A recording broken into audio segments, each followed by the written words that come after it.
একজন তরুণী FBI training প্রাপ্ত, যাকে পাঠানো হচ্ছে পৃথিবীর সবচেয়ে বিপজ্জনক, সবচেয়ে বুদ্ধিমান এক সিরিয়াল কিলারের কাছে শুধু কথা বলতে। লোকটার নাম হ্যানিবল লেক্টার, একজন সাইকিয়াট্রিস্ট যে নিজের রোগীদের খুন করে এবং খেয়ে ফেলত। আর ঠিক এই মুহূর্তে শহরের আরেক প্রান্তে আরেকজন খুনি মেয়েদের অপহরণ করে রাখছে একটা শুকনো কুয়ার ভেতর, যাতে তাদের চামড়া দিয়ে সে বানাতে পারে নিজের জন্য একটা নতুন চামড়ার পোশাক। এই দুই ভয়ঙ্কর জগতের মাঝখানে দাঁড়িয়ে একা এক মেয়ে, ক্ল্যারিস স্টার্লিং। আজকের এই ভিডিওতে আমরা পুরো দ্য সাইলেন্স অফ দ্য ল্যাম্বস সিনেমাটি একদম শুরু থেকে শেষ পর্যন্ত দেখব।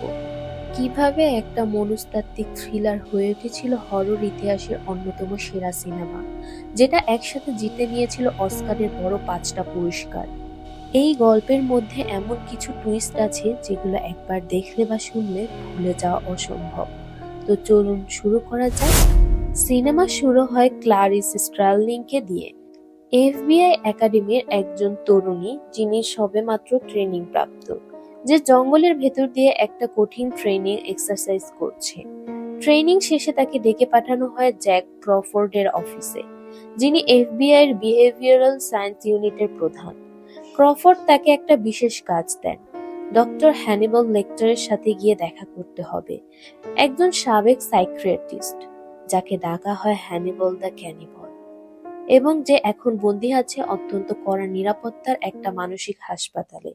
আর তাকে নিয়ে একটা সাইকোলজিক্যাল সার্ভে ফর্ম পূরণ করাতে হবে। কিন্তু আসল উদ্দেশ্য শুধু এইটুকুই না। ক্রফোর্ড ইঙ্গিত দেন লেক্টার একসময় নিজেও সাইকিয়াট্রিস্ট ছিলেন, মানুষের মনস্তত্ত্ব সম্পর্কে তার জ্ঞান অসাধারণ। আর ঠিক তখনই দেশ জুড়ে চলছে বাফেলো বিলের তাণ্ডব। একের পর এক মেয়ে গুম হয়ে যাচ্ছে, পরে তাদের মৃতদেহ পাওয়া যাচ্ছে নদীতে, শরীরের চামড়া কাটা অবস্থায়। ক্রফোর্ডের আসল আশা লেক্টারের সাথে কথা বলতে বলতে হয়তো ক্ল্যারিস এমন কোনো সূত্র পেয়ে যাবে যেটা বাফেলো বিলকে ধরতে সাহায্য করবে। ক্লারিস পৌঁছায় Baltimore State Hospital for the criminally ইনসেনেসিতে, যেখানে লেক্টারকে বন্দি রাখা হয়েছে সবচেয়ে কড়া নিরাপত্তার সেলে। হাসপাতালের ডিরেক্টর ডক্টর চিলটন তাকে সতর্ক করে দেন লেক্টার অত্যন্ত বিপজ্জনক, তার সেলের কাছে কখনো কিছু এগিয়ে দেওয়া চলবে না, কারণ একবার সে এক নার্সকে আক্রমণ করে মারাত্মকভাবে আহত করেছিল। ক্লারিস লম্বা করিডোর ধরে হেঁটে যায়, আর তখনই আমরা প্রথমবার দেখি ডক্টর হ্যানিবল লেক্টারকে। একটা পুরু কাচের সেলের পেছনে একদম স্থির দাঁড়িয়ে সোজা তাকিয়ে আছে ক্লারিসের দিকে। এই প্রথম দর্শনেই দর্শক বুঝে যায় এই মানুষটা আর 10টা বন্দির মতো না। লেক্টার প্রথমে ক্লারিসকে বিশ্লেষণ করা শুরু করে, তার পোশাক, তার কথা বলার ধরন, এমনকি তার ব্যাগের পারফিউম দেখে বলে দেয় সে কোথা থেকে এসেছে, তার আর্থিক অবস্থা কেমন।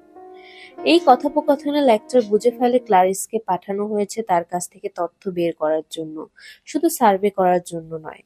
রাগে সে ফর্মটা ছুঁড়ে ফেলে দেয় আর ক্লারিসকে ফিরে যেতে বলে। কিন্তু ক্লারিস চলে যাওয়ার সময় একজন অন্য বন্দী, মিক্স, তার দিকে অশ্লীল ব্যবহার করে, তাকে অপমান করে। ক্লারিস মুষড়ে পড়ে করিডোর দিয়ে হাঁটা শুরু করে। ঠিক তখনই লেক্টার তাকে পেছন থেকে ডাকে আর এক অদ্ভুত ইঙ্গিত দেয়। সে বলে ক্লারিস যেন একজন পুরনো রোগীর খোঁজ নেয় যার নাম হকিন্স, বিলেতে থাকা এক গাড়ির স্টোরেজ ইউনিটের সাথে সম্পর্কিত। লেকচারের দেওয়া ইঙ্গিত অনুসরণ করে ক্লারিস খুঁজে পায় একটা স্টোরেজ ইউনিট। ভেতরে পাওয়া যায় একটা পুরনো গাড়ি আর তার ভেতরে রাখা একটা মানুষের কাটা মাথা, কাচের বয়ামে সংরক্ষণ করা অবস্থায়। এই মাথাটা লেক্টারের বহু বছর আগের এক রোগীর, যাকে সে নিজের হাতে খুন করেছিল। এই দৃশ্যটা গুরুত্বপূর্ণ কারণ এটা প্রথমবার স্পষ্ট করে দেখায় লেক্টার আসলে কতটা ভয়ঙ্কর। আর একই সাথে এটাও দেখায় যে ক্ল্যারিস এই ভয়ঙ্কর জিনিসের মুখোমুখি হয়েও ভেঙে পড়ছে না। ক্ল্যারিস তার কাছে ফিরে গিয়ে এই আবিষ্কারের কথা জানায়, আর লেক্টার বুঝতে পারে এই মেয়েটা আর 10জন এজেন্টের মতো না। এই পর্যায়ে সিনেমা আমাদের সরাসরি পরিচয় করিয়ে দেয় বাফেলো বিলের অপরাধের সাথে। আমরা দেখি তার সবশেষ শিকার, একটা মেয়ের মৃতদেহ পাওয়া যায় একটা নদীতে, শরীরের একটা অংশের চামড়া সযত্নে কেটে নেওয়া। এফবিআই বুঝতে পারে এই খুনি প্রতিটা খুনের মাঝে কিছুদিনের বিরতি রাখছে, প্রতিটা শিকারকে প্রথমে কয়েকদিন বন্দি করে রাখছে, তারপর খুন করছে। এই সময় আমরা এটাও দেখি যে একটা নতুন মেয়েকে অপহরণ করা হয়েছে, ক্যাথরিন মার্টিন, যিনি একজন সিনেমেটরের মেয়ে। বাফেলো বিল তাকে তুলে নিয়ে বন্দি করে রাখে তার বাড়ির বেসমেন্টে, একটা পুরনো শুকনো কুয়োর ভেতর। ক্যাথরিনার অপহরণ পুরো তদন্তে নতুন করে জরুরিভাবে চাপ তৈরি করে, কারণ এখন এটা রাজনৈতিকভাবেও গুরুত্বপূর্ণ হয়ে ওঠে। আর সময়ও কম, কারণ বাফেলো বিল সাধারণত কয়েকদিনের মধ্যেই তার শিকারদের খুন করে ফেলে। জ্যাক ক্রফোর্ড ক্ল্যারিসকে আবার পাঠান লেকচারের কাছে, এবার সরাসরি প্রস্তাব নিয়ে। যদি লেকচার বাফেলো বিল সম্পর্কে কোনো প্রোফাইল বা বিশ্লেষণ দেয়, তাহলে তাকে একটা ভালো সুযোগ সুবিধা সহ অন্য একটা জায়গায় স্থানান্তর করা হবে। কিন্তু লেকচার আসলে চায় অন্য কিছু। সে ক্ল্যারিসের সাথে একটা ব্যক্তিগত খেলা শুরু করে, যেটাকে বলা হয় কুইড প্রো কো, মানে বিনিময়ের চুক্তি। লেকটার বলে সে প্রতিটা তথ্যের বদলে ক্ল্যারিসের কাছ থেকে জানতে চাইবে তার ব্যক্তিগত জীবনের একটা করে গল্প। এভাবেই ধীরে ধীরে আমরা জানতে পারি ক্ল্যারিসের ছোটবেলার একটা গভীর ট্রমার কথা। ক্ল্যারিস বলে ছোটবেলায় বাবা মারা যাওয়ার পর তাকে পাঠানো হয়েছিল এক আত্মীয়র খামার বাড়িতে।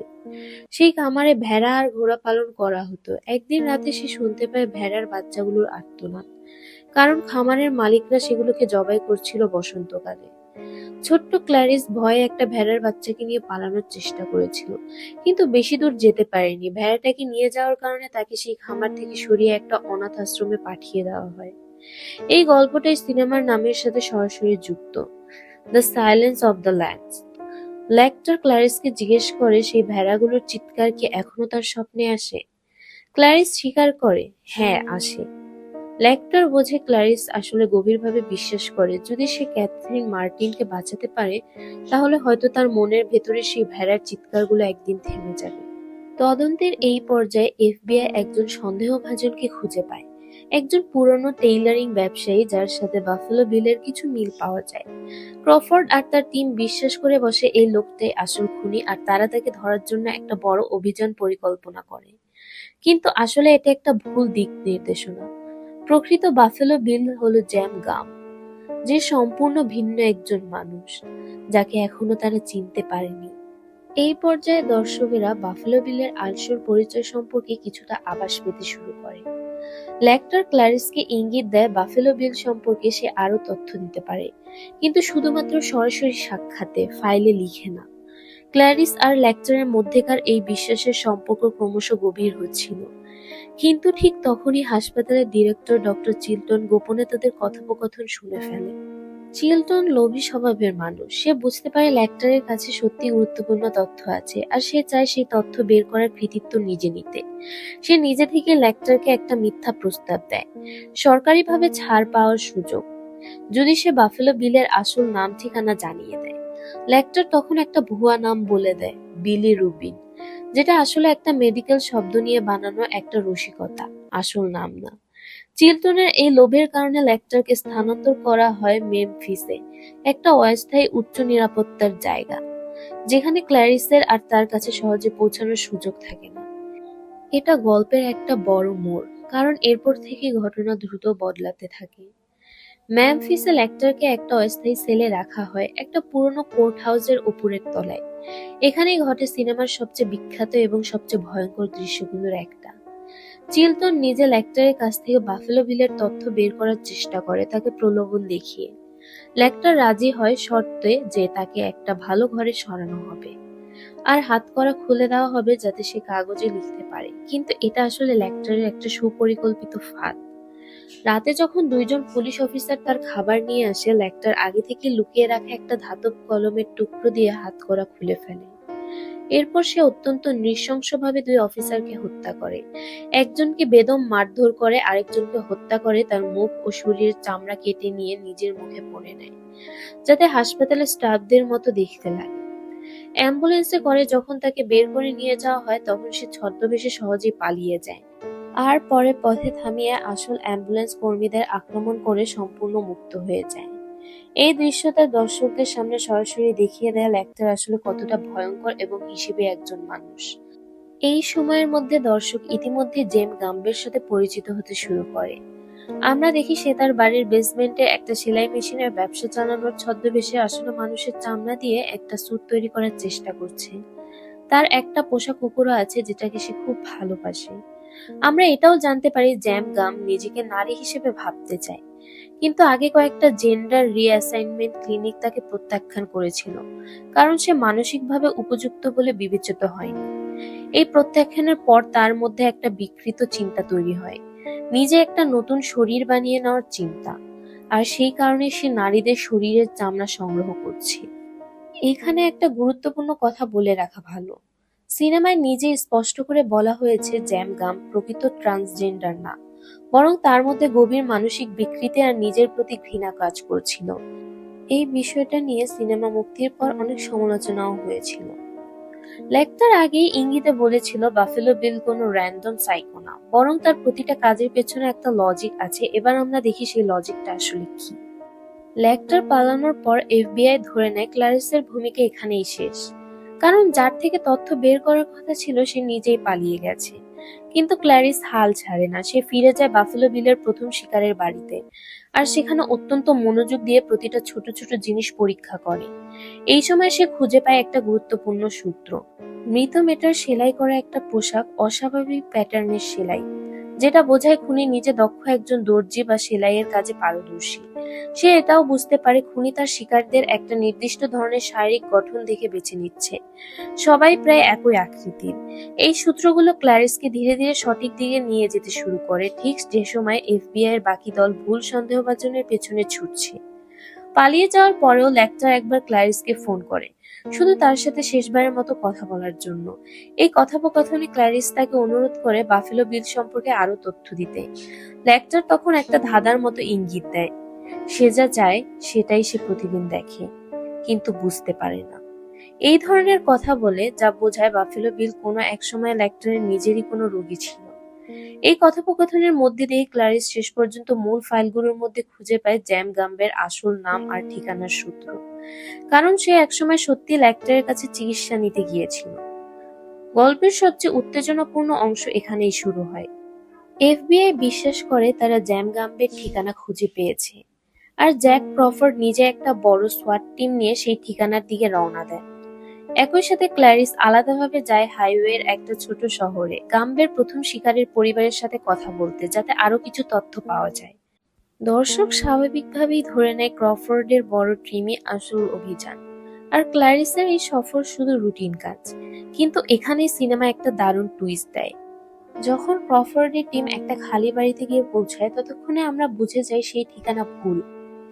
আসল জেম গাম থাকে অন্য একটা বাড়িতে, ঠিক সেই শহরেই যেখানে ক্ল্যারিস একা গিয়েছে কোনো ব্যাকআপ ছাড়াই। ক্ল্যারিস কিছু না জেনেই গিয়ে পৌঁছে জ্যাম গাম্বের বাড়িতে একটা রুটিন প্রশ্ন করতে। প্রথমে সে বুঝতে পারে না এটাই সেই বাড়ি, কিন্তু কথা বলার মাঝে ধীরে ধীরে কিছু ছোট ছোট জিনিস তার নজরে পড়ে। একটা মদ, একটা সেলাই মেশিন, যা তাকে সন্দেহ প্রবণ করে তোলে। ততক্ষণে গাম বুঝে ফেলে ক্ল্যারিস তাকে চিনে ফেলেছে। সে ভান করে দরজা বন্ধ করতে যাচ্ছে, কিন্তু আসলে বাড়ির ভেতরের একটা দরজা দিয়ে পালিয়ে বেসমেন্টে নেমে যায়। ক্ল্যারিস তাকে অনুসরণ করে বাড়ির ভেতরে ঢোকে, আর বুঝতে পারে এটাই সঠিক বাড়ি, কারণ ভেতর থেকে শোনা যায় ক্যাথরিন মার্টিনের সাহায্যের জন্য চিৎকার, যাকে এখনো নিচের কুয়োর ভেতর আটকে রাখা হয়েছে। ক্ল্যারিস বেসমেন্টের গোলকধাঁধার মতো অন্ধকার করিডোর ধরে এগোতে থাকে, বন্দুক হাতে, আলো ছাড়া। এই দৃশ্যটা সিনেমার ইতিহাসে অন্যতম বিখ্যাত টেনশন দৃশ্য হিসেবে পরিচিত, কারণ দর্শক দেখতে পায় জেম গাম নাইট ভিশন গগলস পরে অন্ধকারে ক্ল্যারিসকে অনুসরণ করছে, কিন্তু ক্ল্যারিস তাকে দেখতেই পাচ্ছে না।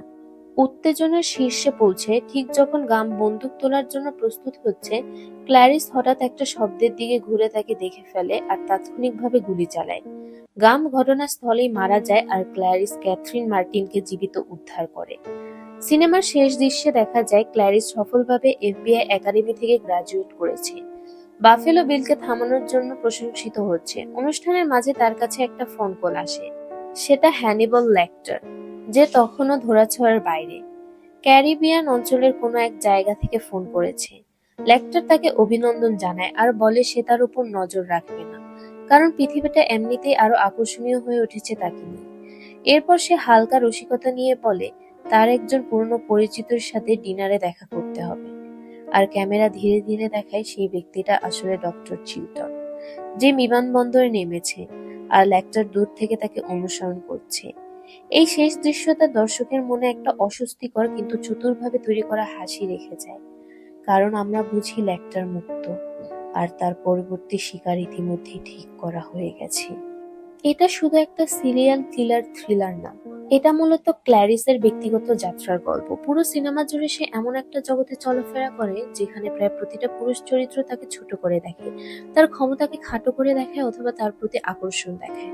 অথচ প্রায় কেউই তাকে সমান হিসেবে সম্মান করে না, ব্যতিক্রম শুধু লেক্টার, যে তাকে বুদ্ধিবৃত্তিকভাবে সমান হিসেবে দেখে, যদিও তার নিজের উদ্দেশ্য কখনোই সৎ না। দ্বিতীয়ত, নীরব ভেড়ার রূপকটা পুরো সিনেমার আবেগের কেন্দ্রবিন্দু। ক্ল্যারিসের শৈশবের সেই ভেড়ার আর্তনাদ আসলে প্রতীক তার নিজের ভেতরের অসহায়ত্বের।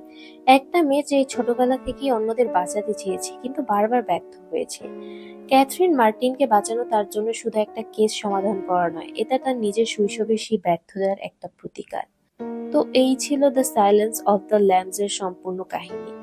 আপনার কাছে এই সিনেমার সবচেয়ে ভয়ঙ্কর দৃশ্য কোনটা মনে হয়েছে? লেকচারে পালানোর দৃশ্য নাকি বেসমেন্টের সেই নাইট ভিশন চেঞ্জ? কমেন্টে জানাতে ভুলবেন না। আর ভিডিওটা ভালো লাগলে লাইক করুন, চ্যানেলটা সাবস্ক্রাইব করে পাশে থাকুন। দেখা হবে পরের ভিডিওতে।